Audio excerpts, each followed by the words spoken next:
O, Junjun, yung mga sinasabi nila sa'yo, huwag mo nalang pansinin yun, ha? Basta, magpakabait ka lang, okay?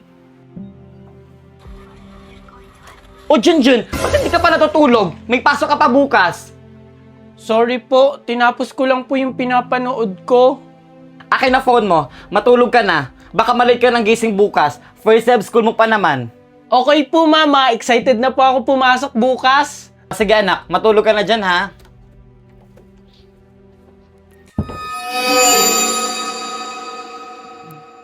Diyos ko, kang bata ka! Papatay mo at ako sa gulat! Ano ba ginagawa mo dito? Ano ba naman yun na? Tutulog yung tao, ingin mo naman. Yung anak mo kasi! Sorry po, hindi po ako makatulog mama. Natatakot po kasi ako sa kwarto. Ah, ganun ba? O siya dito ka na matulog? Wag na po, babalik na lang po ako sa kwarto. Ay nako, ikaw talagang bata ka. O sige. Pasensya na po.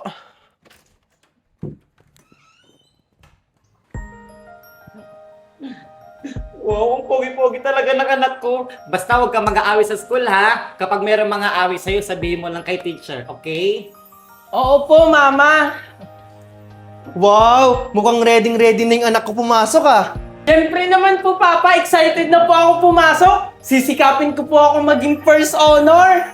Sus! Okay lang sabi ng papa mo, kahit wala kang honor, ang mahalaga, makapagtapos ka. Oo anak, pero syempre mas nakaka-proud kapag meron kang honor. O paano ba yan? Sabay-sabay na tayong umalis? Baka malit pa ako sa trabaho ko at malit kayo sa eskwelahan. Sige, tara na. O anak, suotin mo naman tong bag mo. Tara na. Wow! Pumapasok na pala yung anak niyong pulubi.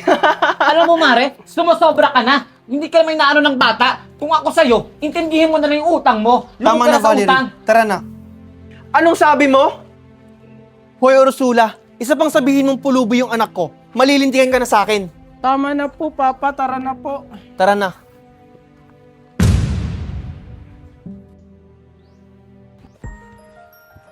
Mama, tingnan mo, 100 ako sa quiz namin. Talaga, anak? Wow, ang galing-galing talaga ng anak ko. Sabi ko naman po sa inyo, mama, nagagalingan ko sa eskwelahan. Pagpatuloy mo lang yan, anak. Bakit po, mami? Okay lang po ba kayo, mama? Oo, anak. Medyo masakit ang yung ulo ko. Gusto niyo po bang bilhan ko po kayo ng gamot para makainom po kayo? Hindi, anak. Siguro dala lang to ng pagod. Mama, okay ka lang po ba? Ha, nandito na ako. Papa? Papa, si mama po, masakit po yung ulo at saka sumusuka. Ano? Han, okay ka lang? Anong nararamdaman mo? Tara, dali na kita sa ospital. Hindi na, Han. Okay lang ako.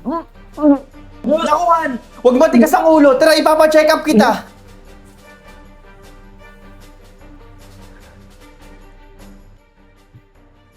Dok, ano pong findings ng asawa ko? Huwag po kayong mag-alala. Dapat nga po matuwa kayo eh. Bakit po? Congratulations! Dahil yung asawa nyo ay buntis! Ano po? Totoo po, Dok? Narinig mo yun, Han? Buntis ka! Oo, Marco. Sa wakas may anak na tayo. Thank you, Dok! Thank you, Lord. Buntis na yung asawa ko. Congratulations sa inyong dalawa! Thank you, Dok! So paano ba yan? Pwede na kayong umuwi. Sa wakas, magkakaroon na rin ng kapatid si Junjun. Sigurado ako, Han, matutuwa siya pag nalaman niyang buntis ako. Kumusta na kaya si mama? Sana maging okay na siya. Junjun, anak! Junjun! Mama? Papa? Mama? Papa? Mama, kumusta na po kayo? Good news, anak! Bakit po? Magkakaroon ka na ng kapatid, anak, Junjun! Ano po? Ano pong ibig niyong sabihin? Buntis ang mama mo! Hindi ka ba matutuwa, Junjun anak, na magkakaroon ka na ng kapatid? Ganun po ba? Hindi na ako magiging priority nila. Sigurado ako, matutuwa ka na niyan kasi magkakaroon ka na ng kapatid.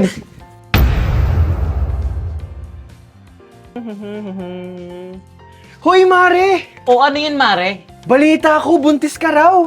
Oo, Mare! Sobrang tuwa ko! Matagal ko na itong iniintay at sa wakas, natupad din! Siguro may dalang swerte si Junjun sa amin! Naku, Mare, nagpapaniwala ka ba dyan? Nagkataon lang yan. So, paano yan, Mare? Isasauli mo na si Junjun? Kasi may anak ka na eh. Ano ka ba, Mare? Simula dumating sa buhay namin si Junjun, naging swerte kami. Hindi magbabago yung pagtingin namin sa kanya. Anak pa rin namin siya. Okay, pero iba talaga yung bata na yan. Sa kutob ko, siya yung sisira ng buhay nyo. Kaya mag-iingat kayo, Mare. O siya, sige, may gagawin pa ako.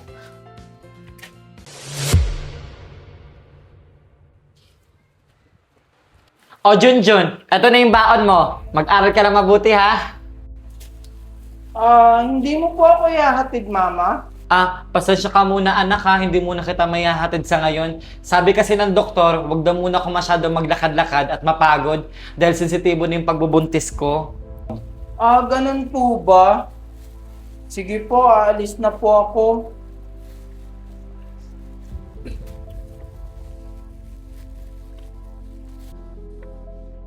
Hi, Junjun!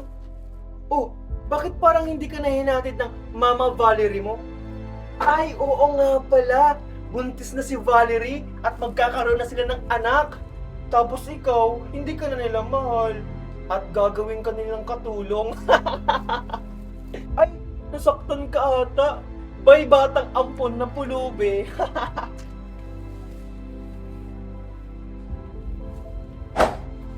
Aray! Walang niya ka, talagang bata ka. O Mare, bakit ka sumisigaw?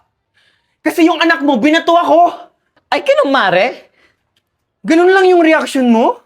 Ano ba dapat ang reaksyon? Hala Mare, nagdudugo ulo mo! Hala Mare, binato ka ng anak ko, kawawa ka naman. Ganun ba dapat? OA. Deserve. Oh, andyan ka na pala anak. Nagsumbong sa akin ng teacher mo. Nangaway ka daw ng kaklase. Hindi ka naman ganyan dati ah. Junjun, kinakausap kita! Ano nangyari sa'yo? Bakit ganyan ka na ngayon? Wala po, Mama. Pagod po ako galing school. Sige po, magpapahinga muna po ako. Junjun! Walang ang iyong bata ka! Ito po yung tita. Walang iyong bata ka! Kaya ka pala pumunta dito para hagawa mo ang lahat ng ari-arian na dapat para sa amin! Tita, wala po akong alam dyan. Sabi ka na lahat ng pangalan na para sa amin! Ano to, Marco? Tama na, Valerie! Junjun, okay ka lang? Ano ba kasi yan, Valerie? Ano ito? Ha? Ha? Ayan, basahin mo. Bakit ka ganun, Marco? Akala ko ba kami yung tagapagmana? Ba't mas pinili mo yan si Junjun kaysa sa amin, Daddy? Eto ba? Kaya kayo nagkakaganyan? Ikaw, Valerie, kaya mo lang pala ako minahal dahil sa mga ari-arian na ipapamana ko? Hindi, Marco. Wala akong takalang sa pamana na yan. Ang sa akin lang, bakit ang punta lahat ng pamana sa bastardo mong anak? Hindi ito maaari, Megan. Kailangan may gawin tayong paraan. Wala na tayong magagawa, Mami, kasi pinirma na ni Daddy yung mga papeles. Hindi pwede itong Megan. Gagawa tayo ng paraan. Hindi pwede kay Junjun mapupunta ang mana. Dapat sa atin lang. Pero ano namang paraan yung gagawin natin, Mami? Ako bahala, Megan. Mami, saan ka pupunta? Sama ako! Wow, Junjun. Ang bait-bait mo ngayon, ha? Anong nakain mo at naguhugas ka dyan ng plato? Lagi naman ako naguhugas dito at saka pinalaki ako ng inay na marunong maghugas. Ganyan talaga pag pinalaking mahirap. Okay lang na maging mahirap, basta hindi maging katulad mo. Anong ibig mong sabihin? Alam mo na yun kung ano. Daddy! Mami! O bakit, Megan? Bakit ka umiiyak? Si Junjun po! Inaaway ako! Hindi ko po siya inaaway. Hindi ko po alam kung bakit siya umiiyak. Maghuhugas lang naman po ako ng plato dito. Oh, hindi naman pala Megan eh. Ikaw, Megan, huwag mo akong inaarte-artehan. Alam ko na yung ugali mo. Manda ka talaga sa akin, Junjun. Ano, Marco? Kinakampihan mo na yung anak mo sa labas? Wala akong kinakampihan, Valerie. Baka nakakalimutan mo, Marco. Sampid lang yung anak mo dito. Baka nakakalimutan mo rin, Valerie, na may mas karapatan siya dito kaysa sa'yo. Ha? Ano? Hindi niya maaari. Wala siyang karapatan dito. Wala!